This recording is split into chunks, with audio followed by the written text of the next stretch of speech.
paano ka nag-start your football career mo talaga from galing sa Nabunturan? Actually, ano siya eh. Nag-start lang siya dahil sa pagyaya ng mga group of friends ko kasi before going into sports, nasa drum and bugle. So, like, yung xylophone, yan, nagpa-play ako ng xylophone before in grade school. Tapos, ayun, may mga napapanood kami na, ayun, football players sa loob ng oval sa field.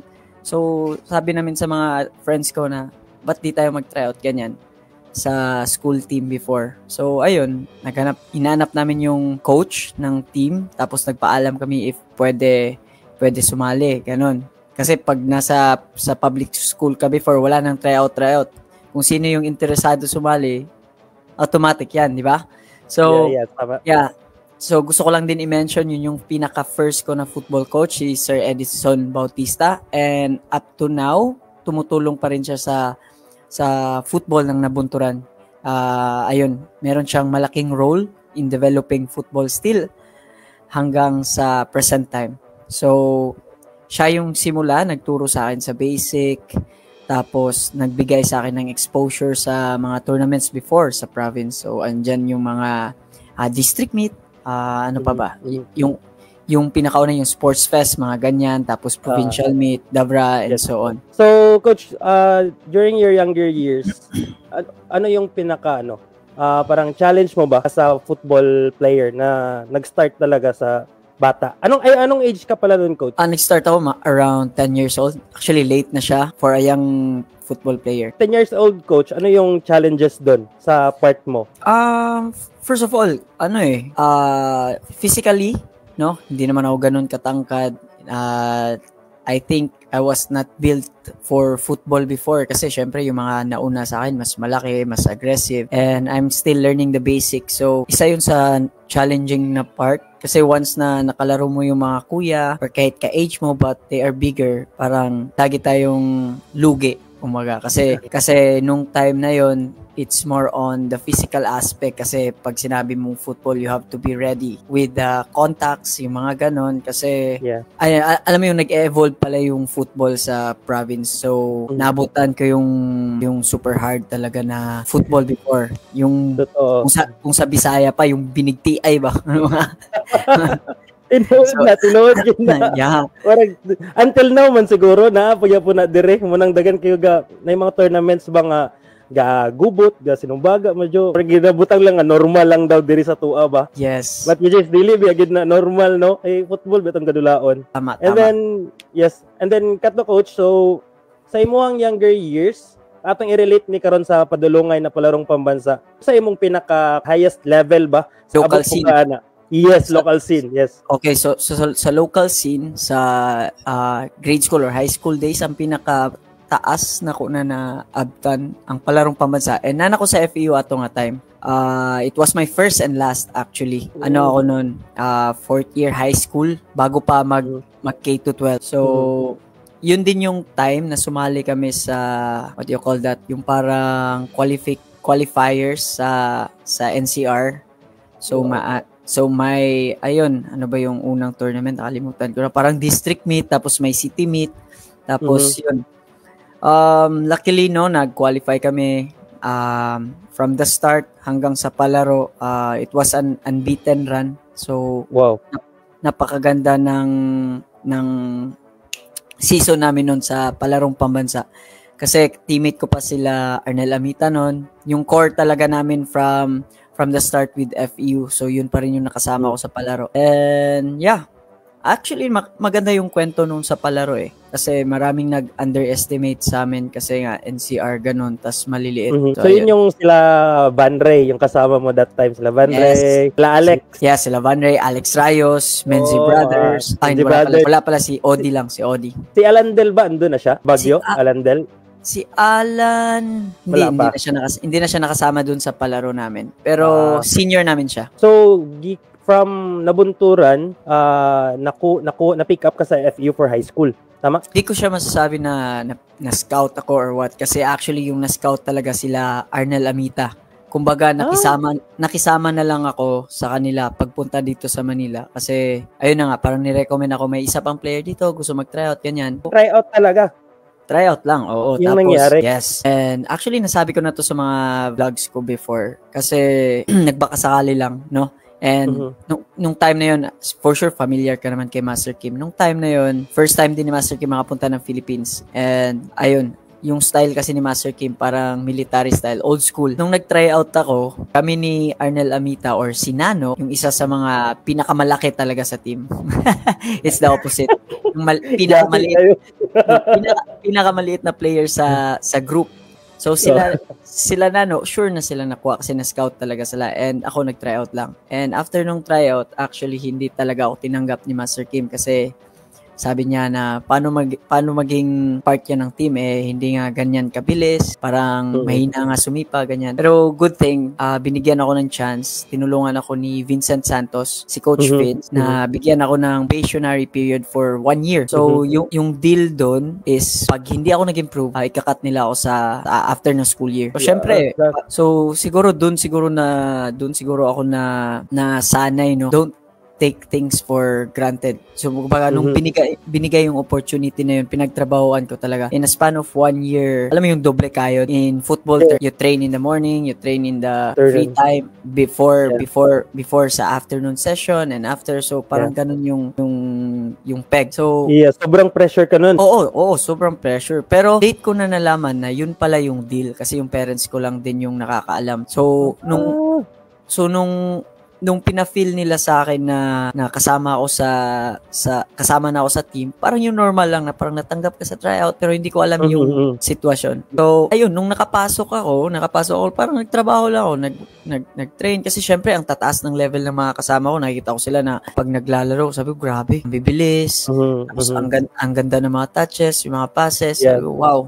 Syempre, mapapawaw tayo. So, kailangan natin mag-cope up pagdating sa mga ganun. Hanggang sa nag-improve naman. So, ayun. Sobrang kasi yun parang challenge yun. Kasi sayang, ang bata mo pa, tapos pumunta ka na Manila, siyempre mahirap yun na part, diba? Kasi wala yung parents mo dun, wala kang makakausap, like heart-to-heart talk na ba, na, paano to, ganyan pa. Sobrang malaking yun. Parang challenge din sa'yo, no? Na ma-handle yung pressure, andun din yung competitiveness kasi para malaman ng iba, no, na once you are there na kasi kailangan mo talaga pagtrabahuan. Yun na yung word na talaga yun, pagtrabahuan mo kasi hindi yun basta-basta ibibigay yun sa'yo, di ba, Coach Pau? Yes, tama. Kasi madaming mga nangangarap talaga na football players and then mga kids na akala nila sobrang dali lang, but andun yung filter ng mga players kasi as coach, iba-iba yung iba-iba yung philosophy natin, 'di ba? Hindi same, tama? Yes. Tama. So from those years, Coach Pau, is there a time na parang inisip mo na parang uwi na lang ako? Like ayoko na. Parang actually, yun. Maganda yung follow-up question mo. Actually, na-experience ko yan the following year.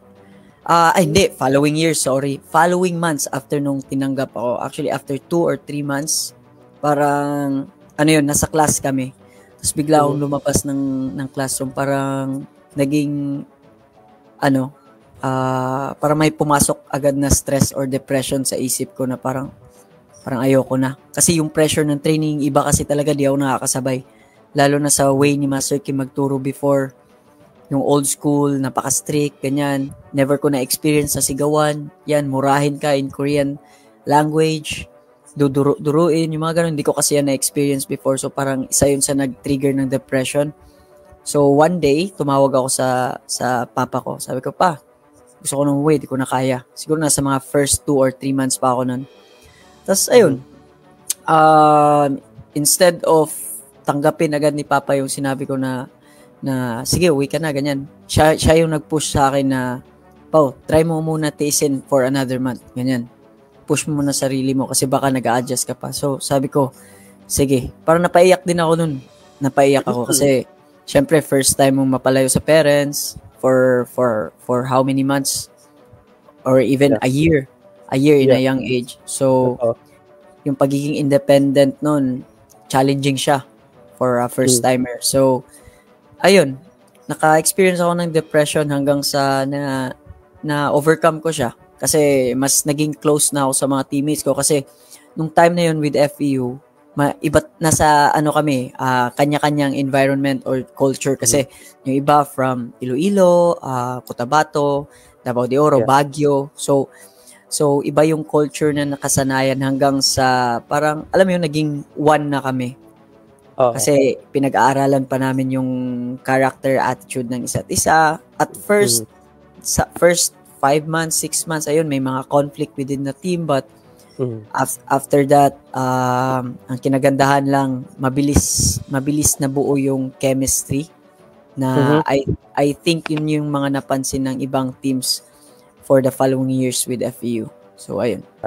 Totoo. Kasi nakasama ko si Van Ray, Nano, Alex during sa Tinascas na training camp sila. Coach Mau. Yun, parang na-share niya ba? Iba talaga yung bonding nyo kasi from high school papuntang college, buo kayo eh.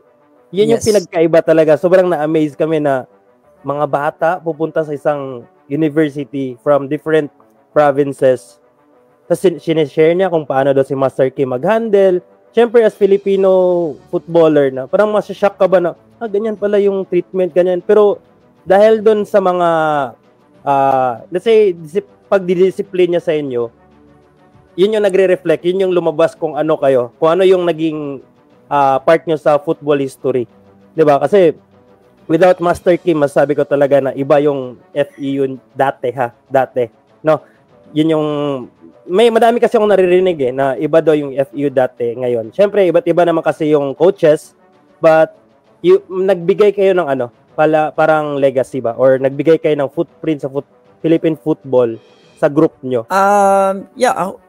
Para sa akin kasi, nung na-mention mo kanina kay Master Kim, isa sa pinaka-crucial na nakuha namin sa kanya is how to be respectful to others.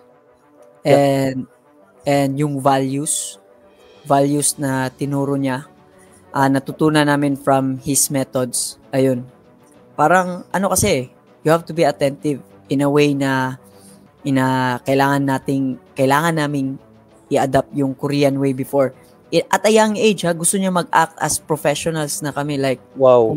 Paano kami mag-act off the pitch, like kahit naglalakad lang kami sa labas, kailangan nakasapatos, ganyan, bawal nakatsinelas. Grabe. Oo, tapos basta marami siyang tinuro sa amin kasi every time nagte-training kami, nag-share siya ng mga stories about professionalism, about professional players sa Europe, sa Korea, ganito yung mga activities nila, ganito yung mga habits. Speaking of habits, marami siyang tinuro sa amin na habits on and off the pitch. So, isa din yun siguro sa nag-guide sa amin into being a disciplined person as a player and as a person. Yeah. So, malaking talaga si Master Kim sa buhay nyo, no? Impact talaga ba? Yes. So, after high school, so lahat kayo diretso na sa college as a group. Walang lumabas ng FEU talaga.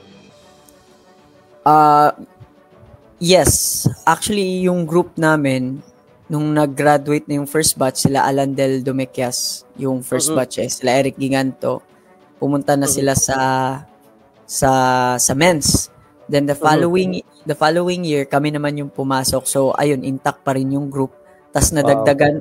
Tapos, andyan pa si John Melissa. Jan.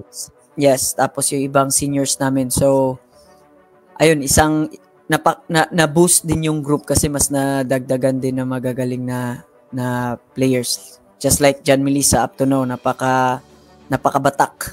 Tinatawag namin yung batak. Ayos, solid ka dyan, andyan, nagtanaw na si Boss Nano. Boss Nano. What's up naman tawa na. I know. Hey, next question, Coach Pao. During sa imong college days, is there a point na parang iniisip mo na parang until dito lang ba yung career ko? Or tuloy pa din tayo? Siguro na-encounter ko yan nung na-injure yung tuhod ko. Partial tear sa MCL tsaka ACL. Anong year nga pala ako nun, Saro? Year 2014. na na-injured ako sa tuhod. So, syempre, pag sinabi mong partial tear before or partial tear sa ACL, yung unang sinasabi ng iba is surgery na. And pag nagpa-surgery ka, it's around 8 to 10 months recovery. Mhm. So, ang ginawa ko nun, parang na-depress ako sa first kasi syempre, nung na-injure ako during the game, biglang talaga as in nag-swell agad yung tuhod ko, di ko mabend, di ako makalakad. Kaya nirush ako sa hospital, nagpa-MRI, yun yung findings. Syempre pag mga ganun, buti na lang naghanap kami ng second opinion kasi gusto ko pa maglaro.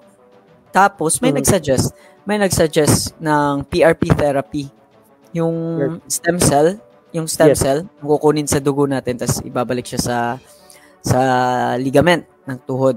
So yun yung procedure na pinili ko kasi gusto kong habulin yung season eh. May nagsabi naman kasi sa recommendation na baka pwede ko pang matapos yung pwede ko pa mahabol yung mga important matches or games before ng season. So nagpa-PRP therapy ako around 3 to 4 months recovery hanggang sa natapos yung elimination. Tapos nagpa-inject lang ako sa tuhod ko, but may nagsabi din sa akin yung sa clinic na hindi naman talaga siya 100% na mag-heal kasi may follow-up check-up pa yan. So, kailangan mo pa-MRI yung mga normal procedure. Pero ang ginawa ko after ng injection, nag-start na ako mag-rehab after 1 or 2 weeks na rest with the cast. So, sa isip ko talaga, parang gusto kong habulin. Ayoko magpa-surgery, ganyan. So, ayun, nag-focus ako sa rehab, sa tuhod. Again, with the sports science din na nag-evolve sa tulong ng mga physio, mga conditioning coach.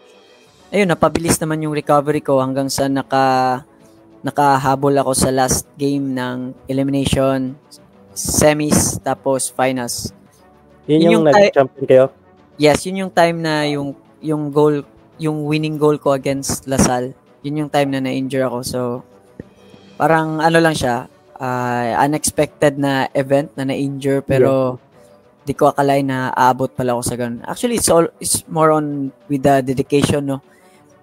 Lagi ko inuulit to sa mga video ko. Nasa mindset kasi yan ng isang player kung paano siya mag-cope up ng mga challenges. Wow. After college, do you expect na parang maglalaro ka like sa other countries sa Asia? Or may opportunity ba na nag-open up for you? Actually, meron. Pero, yun kasi, syempre, pag nasa Philippines tayo, pag nasa university ka, iniisip mo, gusto mo na magtapos muna ng pag-aaral. Tapos, during that time, nung nasa men's team ako, di ba, may UFL nun. May UFL. Yes. Tapos, nung time na yun, pwede ka maglaro sa UFL at the same time, pwede rin mag-UAP. Then, after that, nag-transition sa PFL. And, nasa nasa FU din with Global. Hanggang sa, di ba, na-bring up yung rule na you have to choose. So, it's either you play pro, pag nag-pro ka, bawal ka na U-up. So, ayun, parang, nung, nagkataon lang din kasi talaga na nasa last playing year na ako sa UAP. So, sabi ko, tapusin ko muna yung UAP. Then, after nun, focus na ako sa PFL. So, yun na yung start ng professional career ko. From nag-start ako sa 2015 with UFL hanggang 2018 sa PFL. Global yun yung parang prime talaga ng global. Yun. Para malaman ng iba, no? Yes. Pero yung pinakauna kong club na sinalihan is Loyola Meralco Sparks. Sila Phil. Tama. Yeah. Nabutan ko sila Phil Young Husband. Hartman Brothers, andun? Yes. Yung mga prime Young Husbands. Lagi, parang naka-tune up game tayo before sa Emperador. Sama ko gadula. Yes. Diba doon pa dati? Emperador Stadium yung UFL. Yan, Coach Pau. After UFL, diba, nag-pandemic. So, andyan lang kayo sa Luzon or umuwi kayo dito sa province? Umuwi ako sa Nabunturan, Davao de Oro. Naglaro kasi ako last with Green Archers United 2018. Yun yung last season ko with PFL. Tapos umuwi ako sa province. Doon ako nag-stay nung pandemic kasama yung family. So parang naging sit back din, no? Na parang uwi mo na lahat, walang football kasi during pandemic, walang activity eh. So lahat talaga nag-transition sa parang nag-reset, no? Yung nangyayari. Oo, I mean, ang dami mong pwedeng gawin pag pandemic kasi syempre nasa bahay ka lang kung ano-ano na iniisip mo. Gagawa ka ng hobby, parang syempre di ka makapag-sport, so mag-isip ka ng pwede mong gawin para malibang mo yung sarili mo. Kaya nga dumami yung mga vloggers dahil sa pandemic, tama ba? Tama. Mukbang, kahit anong content na lang, no? Tama. Nakita ko before kasi na parang gumawa ka ng motovlog. 'Di ba doon nag-start ba lahat ng content creation mo or before meron pa ba? Actually doon nag-start. Before motovlogging, may mga trip-trip lang kasama yung mga brothers sila Cholo, Checo. Tapos nung parang tinuloy-tuloy ko na, yun yung time sa motovlogging. Oo. Nakikita ko doon sila Van Ray yung mga trip-trip nyo ba? Oo, doon din kasi siya nakatira sa bahay. So, yung question ko is, ano yung nag-push sa'yo na parang, tuloy ko tong content creation na to. Like, also to use this platform to inspire kids? Or ano ba yung parang objective mo talaga ba? Kung bakit mo to ginagawa? As content creator, no? Na focus sa football. Una, ito yung totoong rason. Hindi dahil sa maka-inspire ako. Lately na lang yan nangyari yung maraming na-inspire or na-motivate sa ginagawa ko. So, yung pinakaunang ginawa ko, kaya ako nag-content creation is para mawala yung hobby ko in playing mobile games. So, instead of playing mobile games, why not create contents na lang or make videos? So, pumasok yung motovlog, travel vlogs, ano pa ba? Hanggang sa football. Ang dami kong pinasok na content. Yung ending sa football lang din pala yung bagsak. Di ba? Tapos pagdating sa football naman na content, it all started with nung nasa coaching course ako. Kasi 'di ba, yung TikTok noon medyo maraming comments ganyan, so kailangan mo sagutin yung ganyan sa TikTok, 'di ba? So sabi ko, wala akong magawa sa hotel, puro homework ganyan. Nagbabasa ako ng mga comments. Pwede ko 'to sagutin. Tapos nung sinagot ko yung comment, gumawa ng content. Like kung ano yung naisip ko kasi hindi naman tayo perfect. Kung ano masabi ko ganyan. Yeah. Siyempre, kailangan mo rin i-share based on your daily basis na experience, past, tapos yung mga learnings mo sa mga other people or environment. Yun lang yung iniisip ko, kailangan ko siya i-share. So, wala akong pake kung ano sasabihin ng mga tao kung ano yung mga nabanggit ko. If they say negative, fine, I learn from it. If they say positive, then it will motivate me to do more. Parang ganon. Lagi. Yeah, tama. So di ko lang inakala na parang magbo-boom pala yung ganong content. Yeah. So from there, ayun, tuloy-tuloy na yung contents ko about football, my journey, my experiences, tapos hanggang ngayon natutuwa ako, parang ano na siya, side hobby ko na. Lagi nga nilang tinatanong sa akin na, Coach Pao, paano mo na nagagawa yan? Like, nagko-coach ka, naglalaro ka, tapos nakagawa ka pa ng content. Simple multitasking. Simple lang naman sagot ko. Sabi ko, hindi naman ako yung the best writer. Hindi naman ako yung the best editor. Sabi ko, kung ano yung naisip ko, gusto kong gawing content, I'll go for it. Yun lang.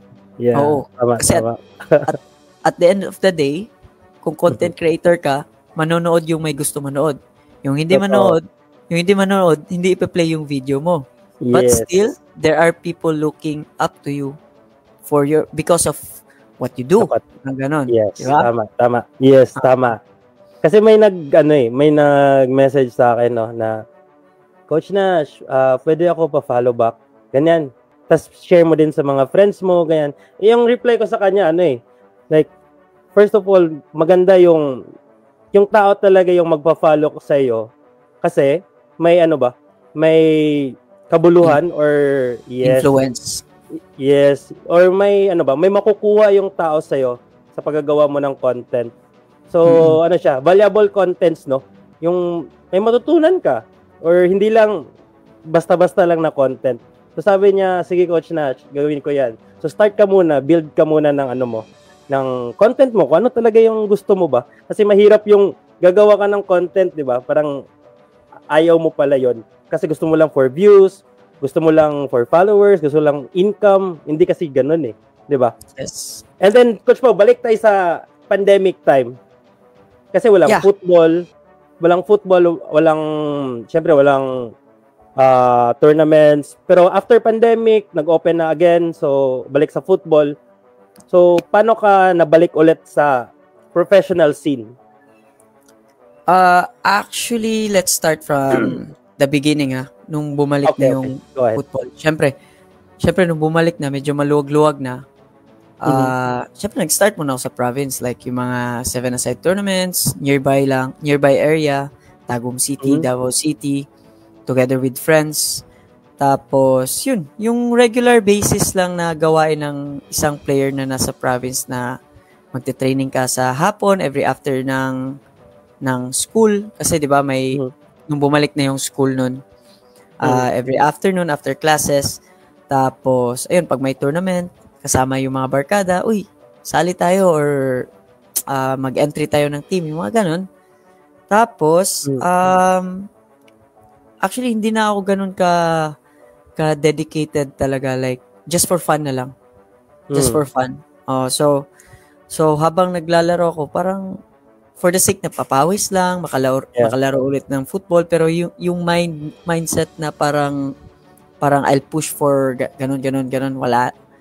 Parang for fun na lang. Pero, nung marami ng tournaments na sinalihan, parang na-miss ko yung yung pagiging competitive talaga sa mataas na level. Well, maraming tournaments sa province na malalakas yung kalaban talaga. Kasi, to be honest, yung mga football players sa provinces, andyan yung mga gem Wala lang talagang exposure. So, marami akong nakaharap na magagaling na players sa province. And, para sa akin, isa din sila sa nag-push sa limit ko to challenge again. To challenge myself na baka kaya ko pang bumalik sa top flight football sa Philippines. So, wow, then sa dami ng tournaments na sinalihan ko, parang bumabalik yung burn, yung desire ko maglaro. Oo. So, ayun. Nagtuloy-tuloy na from there, sumali kami ng 11-a-side tournaments sa Tagum City, yung semi-professional tournament nila. Oo. So, isa din yun sa parang nagbigay sa akin ng exposure, no? Tapos, nung nakapag-decide na ako na gusto ko nang bumalik sa top flight football, ayun, nag-training ako everyday. Kung napapansin mo before, hindi ko lang alam kung napapanood mo, tumatakbo ako everyday, 5 kilometers a day. Tapos, napanood ko yun. Tapos, kasi gusto ko kahit di ako makapag-field, at least pinupush ko yung cardio ko. So, during my runs, talaga yun, yung push talaga sa limit. Oo. Limits. Oo, kasi before ko na balik yung desire ko, muntik na ako mag-decide na mag-retire na sa football. Yan yung totoo. Yes.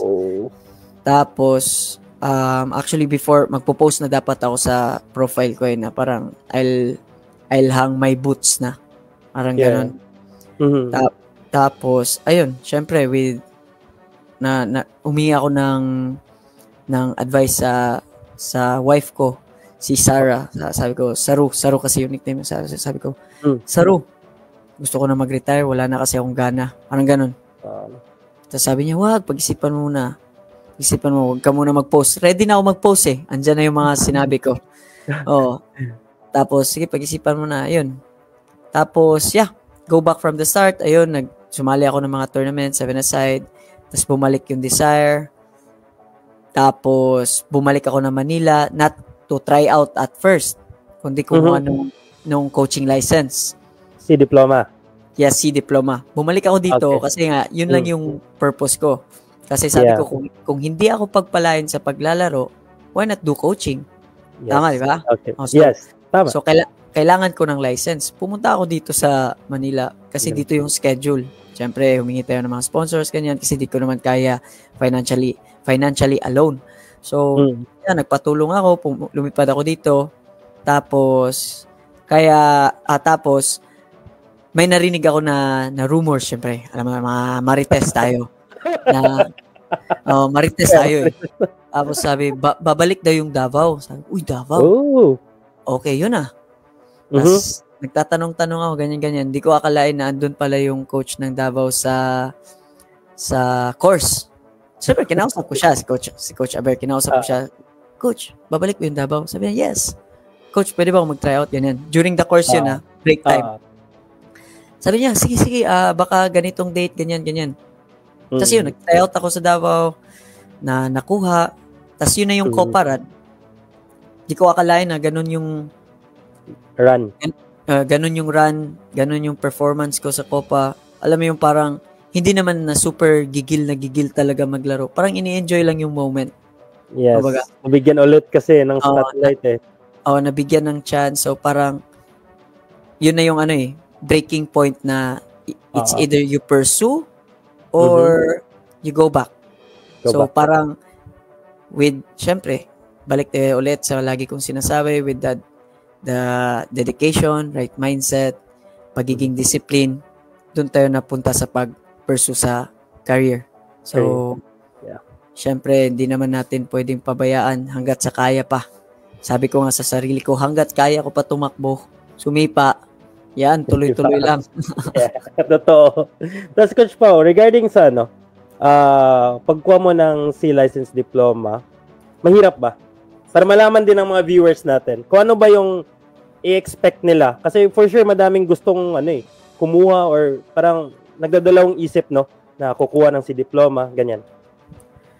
Actually, if you have the chance, masasabi ko lang, kung may chance kayong kumuha ng license or certificates when it comes to grassroots or Philippine football, take it. Kasi ang dami mo matutunan. Kasi marami kayong coaches magte-take eh. Tapos every coaches has its own philosophy and methods. And during the courses, 'di ba, may parang brainstorming na nangyayari. So, kung open-minded ka na tao and coachable ka, you really learn. So, for example, may kasama kang coach, ay ganito pala. Tapos i-compare mo siya sa method mo. Ano yung mga dapat mo i-improve?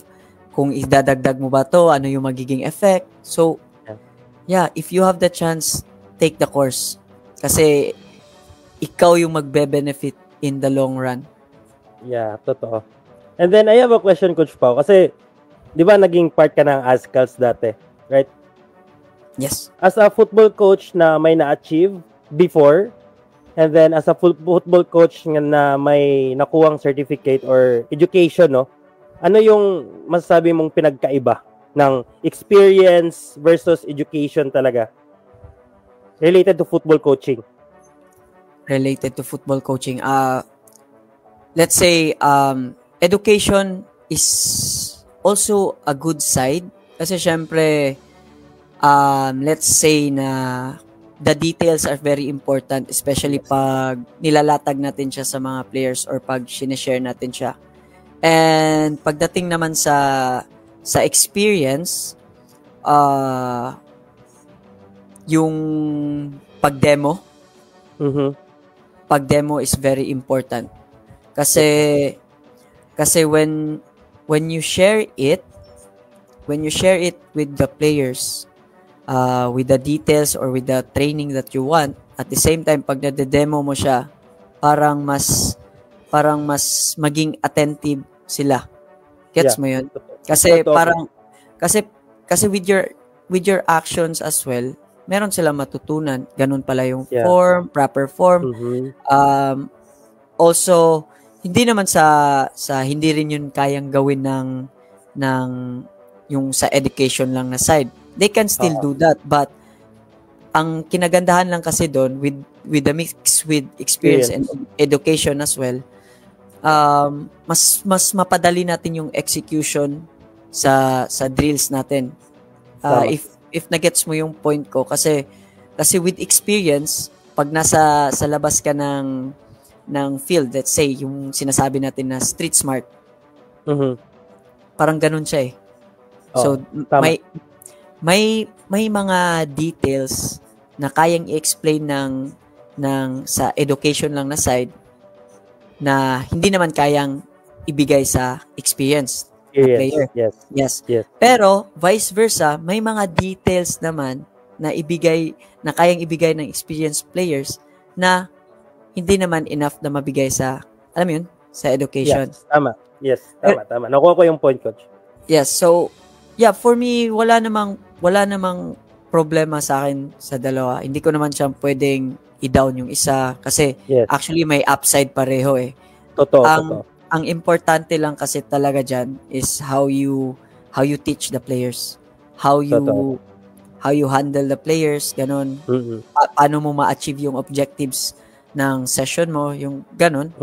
So, para sa akin kasi with the mix of two, yan, for sure. Perfect, no? Maganda yun. Yeah. Actually, na-experience ko din sa pag-take ng diploma last year. Doon ko lang parang eye-opener ba na ang football pala ay sobrang lawak. Hindi lang ganito. As coach, no, like may mga process pala na kailangan ganito yung gawin natin para mas easy yung teaching natin. Kasi as football player din, syempre may mga experience tayo like ganitong training. Pero maganda pala yung parang systematic ba? May system ka. May flow. Yun. Yes, may flow. Hindi na basta-basta ka lang na, ay, ito yung gagawin ko ngayon. Yung pagpunta mo sa field, ito lang gagawin ko ngayon. Mag-passing lang sila, ganyan, first touch. Iba yung coach na, let's say, the night before or the day before na pinaplot mo na lahat eh. Na ito yung kaya ng mga players ko, ito yung hindi nila kaya. So, yun, sobrang laking talaga. Sobrang ganda ng C-License Diploma. Kaya yung mga viewers natin, kung sino yung gustong kuha na kayo. And also, may mga PYCC din na ino-offer yung PFF. No? Para sa mga walang experience sa higher football, yun yung binibigay nila. Kasi some of the teachers madaming teachers na kilala na may PYCC. So, sobrang ganda ng tulong niyan para sa football community natin. And then last one, coach.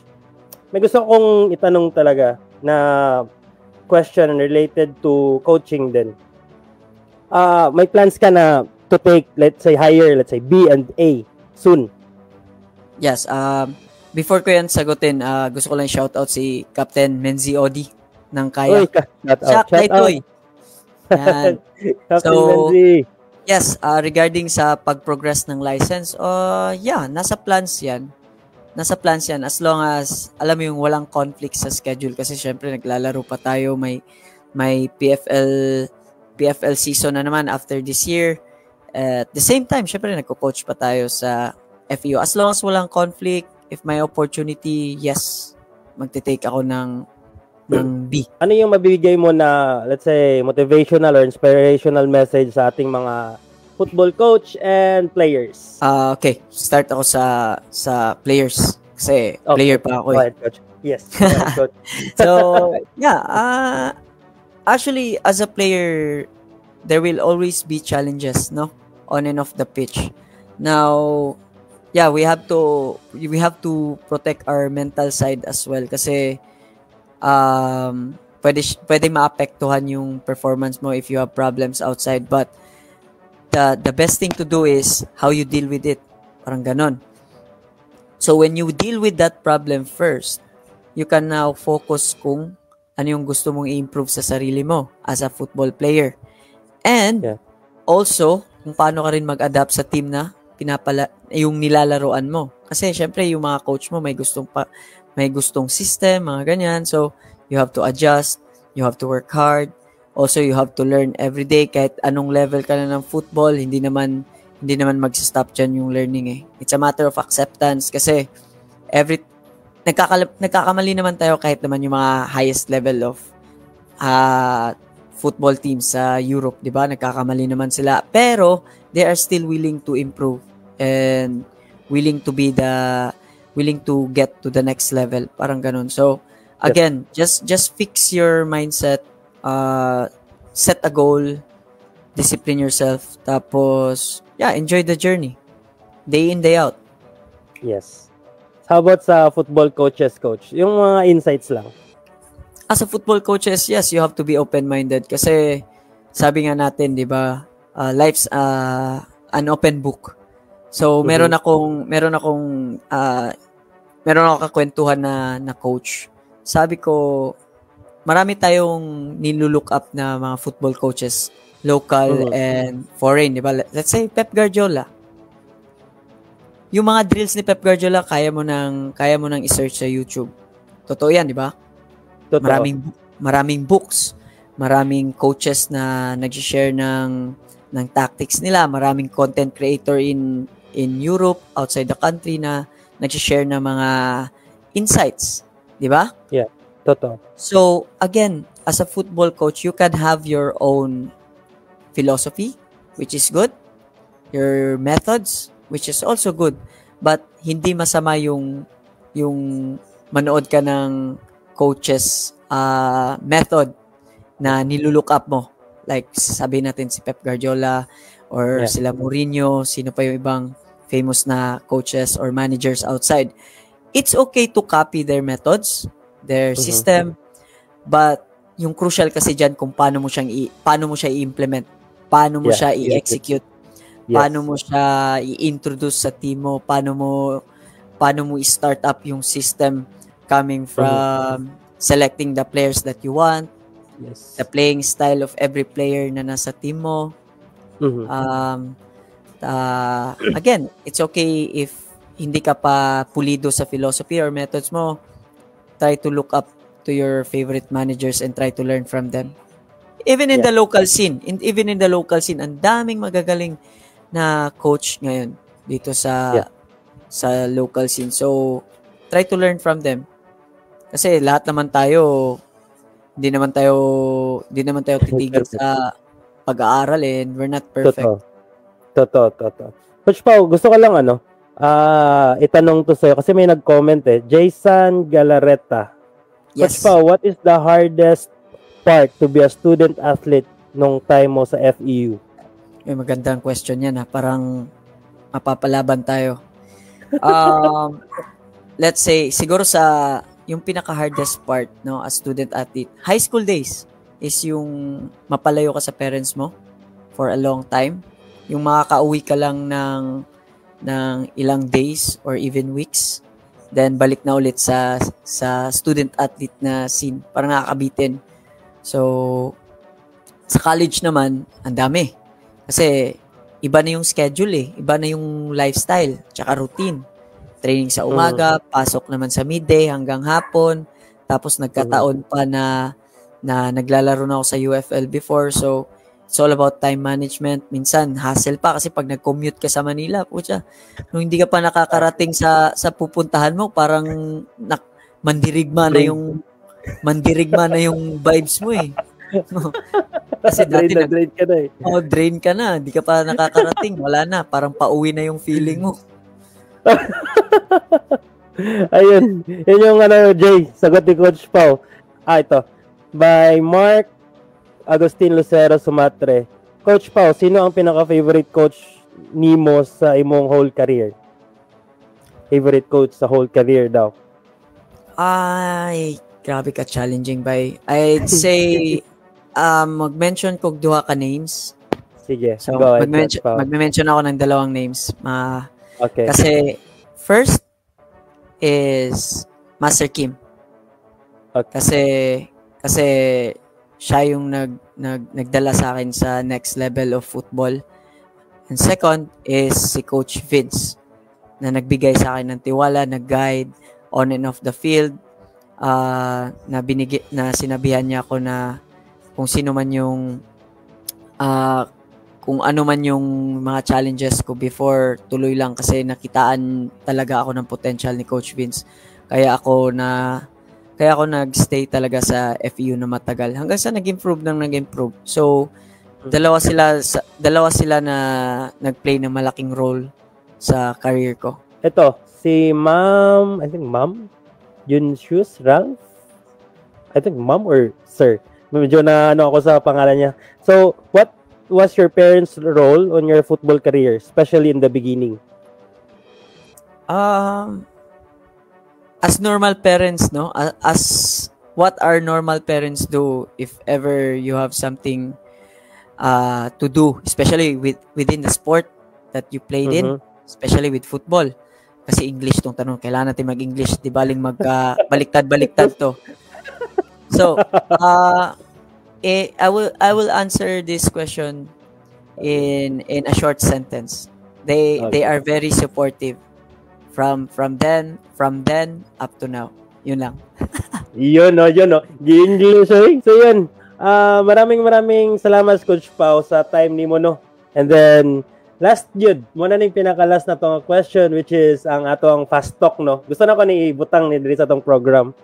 So choose lang ka og one player. So first is David Beckham or Michael Ballack? David Beckham. David Beckham or Xabi Alonso? David Beckham. David Beckham or Paul Scholes? David Beckham. David Beckham or Zinedine Zidane? Zidane. Zidane, Andres Iniesta. Oh, grabe. Wait. Zidane. Okay. Zidane, Andrea Pirlo. Oh, puro midfielders, grabe. Yes. Zidane. Okay, Zidane, Ryan Giggs. Zidane, Xavi Hernandez. Zidane, Frank Lampard. all the way Zidane. Okay, Steven Gerrard, Zidane. So Zidane yung mo talaga no, idol sa midfield talaga.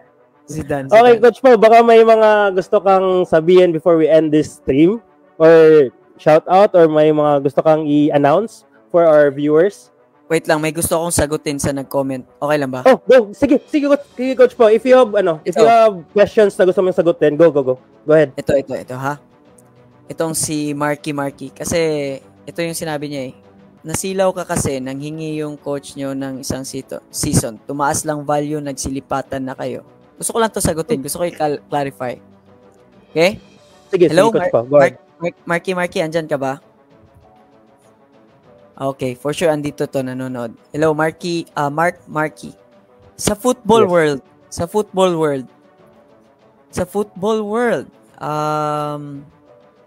every player has an opportunity, no? Tapos every season is an opportunity to showcase your skill and your performance. Syempre, after ng isang season, it will depend sa contract mo. Tama, di ba? Totoo. Oh, if ever may mga options ka outside sa team na nilalaruan mo and if you think na parang you will grow there, then players will go there. But may ibang options naman yung isang player, like they can stay if they want to, but again, it's not all about value. Kasi players will go for good opportunities. Ganon yan. Kuha? Kasi iniisip kasi nung iba na parang mukhang pera, ganyan. No, yeah. It's not that. It's just that players also needs to experience other environment. If they will excel there, good. If not, then we'll try to go to another environment. Ganun lang naman yan sa football. Anyway, people, alam mo naman yung mga tao na may masasabi talaga sila. Ganyan naman yung fans. That's very normal. Tapos, good luck na lang, no? Good luck na lang sa mga players na if ever may mga opportunities kayo kasi hindi madali mag-decide. Yan yung totoo. Hindi madali mag-decide. It takes time to decide. No. So, yeah. Yun lang. Gusto ko lang i-share. Ito, maganda yun, Coach po, kasi para malaman nila, no, yung player's perspective din, no, kasi may iba nagsasabi talaga na pera-pera lang daw, ganyan. Di nila alam na, syempre, kailangan mo kasing mag-grow as player din, di ba? Kaya pupunta ka sa ibang environment, kasi gusto mo hindi ka magstay lang sa comfort zone mo, di ba? Ganyan yan, So, yun, guys, yung sagot ni Coach Pau. And then, ito po, Coach Pau, si Shuvers. Yes. Pwede man sagutin to. Yan. My question is Shuvers. Go. Ano yun? Good evening, mga lords. I would like to... sige, Coach Pau, ikaw na. Go. In behalf sa mga scholars namin, is being a professional football here in the Philippines a sustainable profession now compared to before? Or it's better to have a stable job than play pro football at the side? Napaka-crucial ng tanong na to. Well, para sa akin, pwede ka naman maglaro professional football as your first job. Pero may mga teams lang talaga na capable on giving the right salary for you. Pero if you want to stay in the Philippines and play football, it depends sa age. If ikaw ay nasa mga young age pa, ito yung advice ko sa mga young football players. Go for the team that will give you playing time. Lagi ko itong iniisip sa sarili ko, ba't di ko to ginawa before.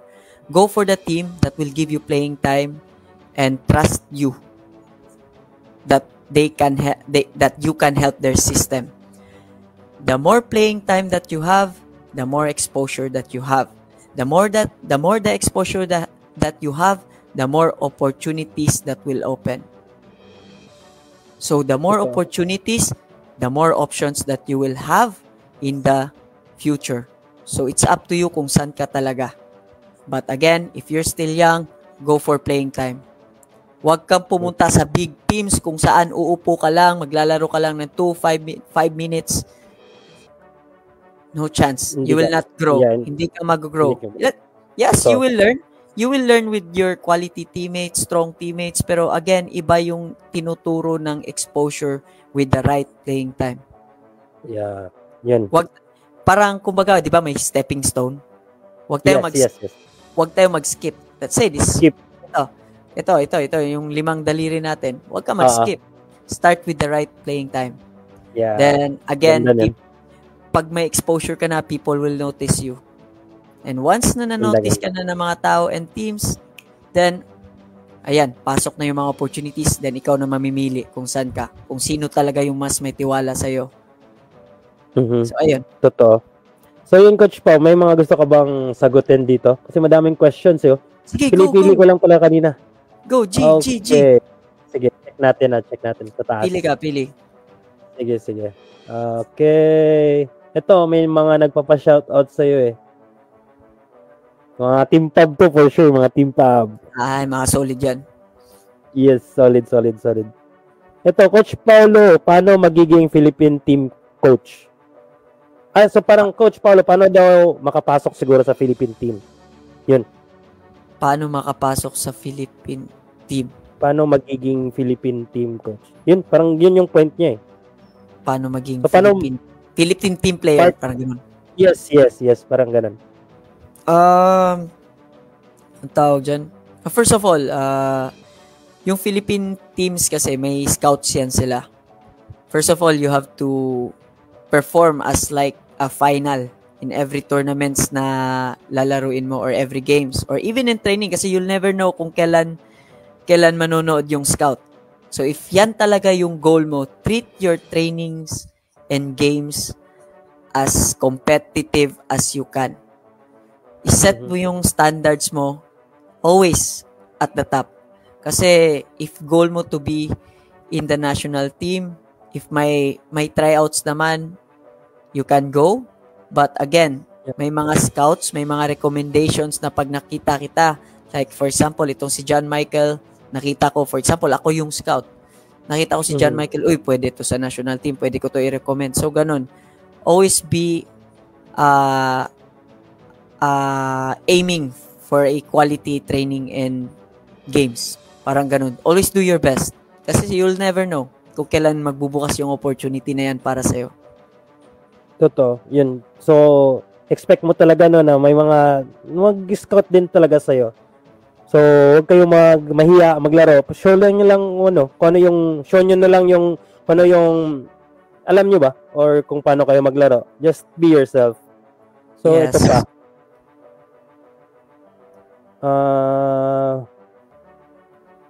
Ito, si Mark Louis Tria na naman to eh. Coach Pao, bakit kayo nalipat kayo ng UCFC? Nalipat? Bakit kayo nalipat? Bakit ka daw nalipat? Oh, okay. Actually, na-mention ko na yan siya before, no? It's a matter of opportunity. Actually, it's a matter of opportunity and new environment. Syempre, i-challenge ko rin yung sarili ko for a new environment, no? It's not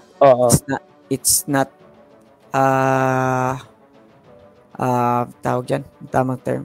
Minsan kasi nabablock-out ako just like making contents. Basta it's a matter of environment and opportunity. A new opportunity, no? Para ma-test ko yung sarili ko. Parang ganun. Richard Talarok is watching daw. Yung nga, si Richard, di mo ba? Lagi? Asa, nakita ba may atong niaging gabi eh? Chard, trada dia, Chard. Si Mayon. Grabe ni si Marky, gitu. Nakita niyo mo yung comment? Wala. Sige lang. Okay, ayahan muna natin yan siya. Sige lang. Ito, what age po kayo nag-start maglaro ng football? Nasagot niya to kanina guys eh. Age 10 years old, Coach Pao, nag-start siya ng football. Yes. So, Coach Pao, ikaw, baka may mga gusto kang sabihin. Kasi wala na silang questions eh. Or antayin natin yung mga questions sila. Or, go ahead kung may gusto kang sabihin. Ayun, I hope na patuloy nyo pa rin supportahan yung Team Pub, no? Kasi, again, grabe naman to si Marky. Siya na naman yung lumabas sa comment, oh. Kaya nga, ayan na natin. Hi, Marky! Hello, Marky. Shoutout sa iyo. Shoutout. Anyway, guys. Sapatos, ha? Bigyan kita ng Shoevers na cleats, ha? Ayun ang Shoevers. Yes. I hope na supportahan nyo palagi yung Team Pub kasi again, marami akong na gagawa especially in football, sa football scene, sa content creation, and again, it's because of you guys kaya nagpapatuloy ako sa paggawa ng videos and with the help with my family also sa support nila kasi syempre, minsan, alam mo yung pag gumagawa tayo ng content, pag uwi ng bahay, akala mo magpapahinga, mag-edit pa pala ng video. Ay, ang hirap. Okay lang sana kung ang lalaki na sahod natin, no? Totoo. Alala, instant pera, no? Wala. Hindi ganyan yung multitask. Ito, Coach mo, meron nagtanong, Messi or CR7 daw? Nako, grabe to. Wala. Dito, baka pag sinagot ko to, marami na naman mag-aaway. Totoo. Mahirap yan. Ganito na lang, sagutin na lang natin. Pareho silang GOAT. Yun. Yes. Pareho silang GOAT. Fair. Totoo, yan. Para iwas problema. Kasi kung i-into details pa natin yung comparison ng dalawa, napakahaba. So, pareho na lang silang GOAT. Yes, para stop na, cut na doon, no? Oh, GOAT. Ito, si Mark Louis. Sabi niyo, Coach, asar sila sa akin sa crossbar gods. Better luck next time daw. Deserve ko raw ng shoes. Alo. Yun kasi yung mali niya. Kung nag-send siya sa akin ng video, yung natamaan sana yung bar. Binigay ko yung spikes ko na orange. Kaso yung sinend, yung hindi natamaan eh. Sayang. Next time. Yes, next time. So, Coach Pao, why does Philippine excel at basketball but suck at football? Wait. Sagutin ko to. Sige, Coach Pao. Siyempre, mas mas na-introduce kasi yung basketball sa Philippines nung mga 80s, 90s. Yun yung talaga yung nauna, di ba? Tama. Tapos yung sa football, parang nag-grow pa siya. Nag-grow, lumalaki yung community, ayan, with the help, with the number of players coming in from abroad, also with the help with the fans, no? Yung pag-expose sa mga issues sa football sa Philippines.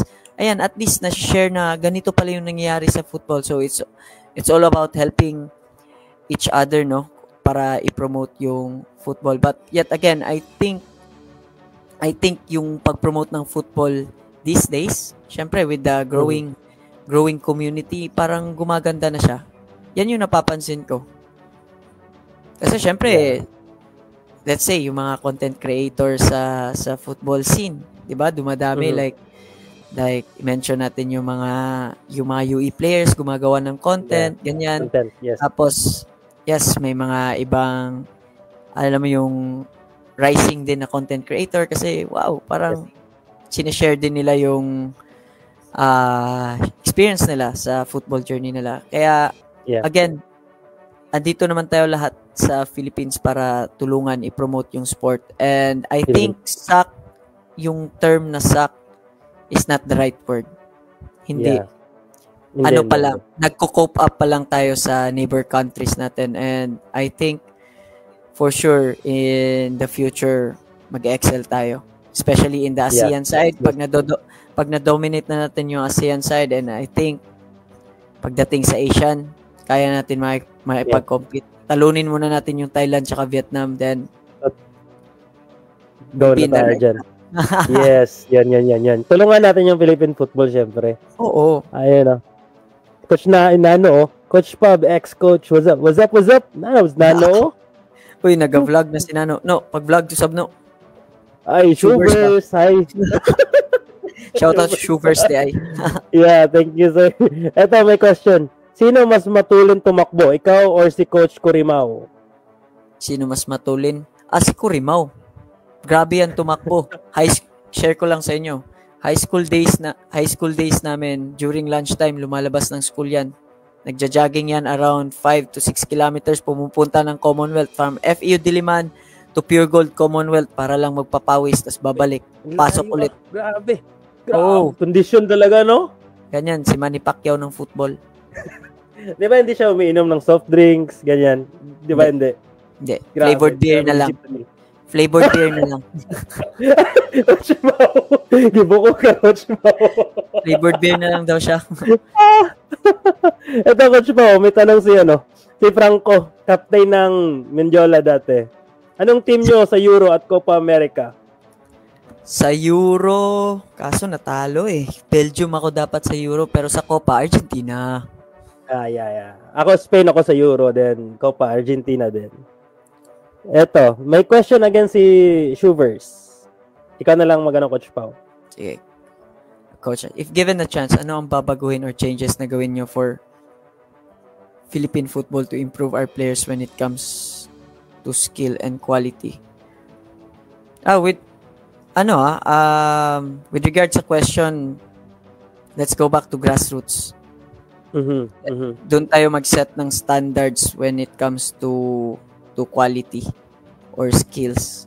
Kasi again, lagi nating inuulit yan na if we have a strong grassroots, then sino ba yung magbe-benefit? Yun yung tanong. Sino yung magbe-benefit? It's the following age groups. Yes, totoo. So let's start with the grassroots. Teach them the right ways, the proper techniques. And again, it's all about sharing also the ideas para mas mag-expand yung football IQ ng grassroots natin. Kasi kailangan natin mag-create ng smart players, not just fast players, not just technical players, not just quality, but also smart players. Yeah. The more smart players that we have, the quality the environment is. Totoo. Yung masasagot ko lang din dito sa question ni Shuvers is, alam natin kulang talaga tayo sa suporta. Yan yung problema Hindi natin kaya masustain yung project or let's say program kasi kailangan talaga ng pera. Hindi yan mawawala. Kailangan ng suporta. So siguro kung given the chance, maganda talaga na yung partnership with the government talaga. Alam kong mahirap dito sa atin. But I have a friend from Bali, Indonesia na sila yung kumuha sa akin as brand ambassador nila sa tournament na yon sa Bali na na-share niya sa akin na dati ganito daw talaga yung system din nila. So walang suporta sa government. So now yung government nila is gumawa ng mandate na bigyan ng pondo talaga yung football development ng country nila.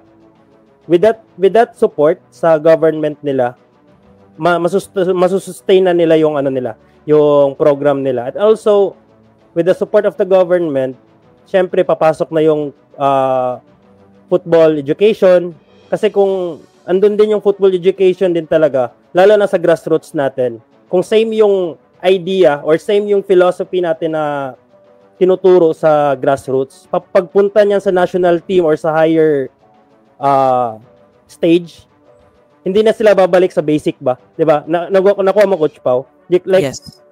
From the beginning, from grassroots, alam na nila lahat yung basic. Yung gagawin na lang ng coach nila sa higher stage like collegiate or national team is polishing na lang. Hindi yung babalik pa sila sa first touch, babalik pa sila sa ganitong mga drills. So parang sayang yung time. So yun yung siguro kailangan talaga natin, yung support from the government then. And meron namang support from private sectors pero para sa akin sa akin lang na parang hindi siya kayang mag-sustain. Tama. So yun guys, maraming salamat sa panonood. And then Coach Pao, maraming salamat sa time. Alam kong sobrang busy ka. Syempre, dami mong ginagawa din. So thank you so much sa pag-visit sa page natin, sa pag-share ng insights mo or mga ideas mo about football and then sharing your life story. So salamat kayo. If you have Coach Pao, kung may gusto kong sabihin, go ahead, you have the time. Yes, thank you din kay Coach Nash for creating this platform, and I think with the next number of guests, I think na mas marami tayong mapapasaya na mga viewers. And sa mga katimpab ko dyan, a big shoutout sa inyo sa patuloy na suporta, and I hope na suportahan nyo rin yung mga contents ni Coach Nash. Thank you. As again, halos pareho lang kami ng objectives, is to inspire other football players and to give them hope to go to the next stage or level of their footballing career. Ganun. Thank you, Coach Pao. Salamat kayo. Thank you so much. Thank you. Kita-kits po. Good luck sa palaro. Yes, kita-kits. Good luck sa palaro. Sige. Bye, guys. Bye. Sige, Coach Pao. Thank you. Bye. Again, guys, hindi ako magsawang magpapasalamat talaga sa inyo. Salamat. Again, maraming salamat and see you next session. Salamat mga bye. Bye-bye.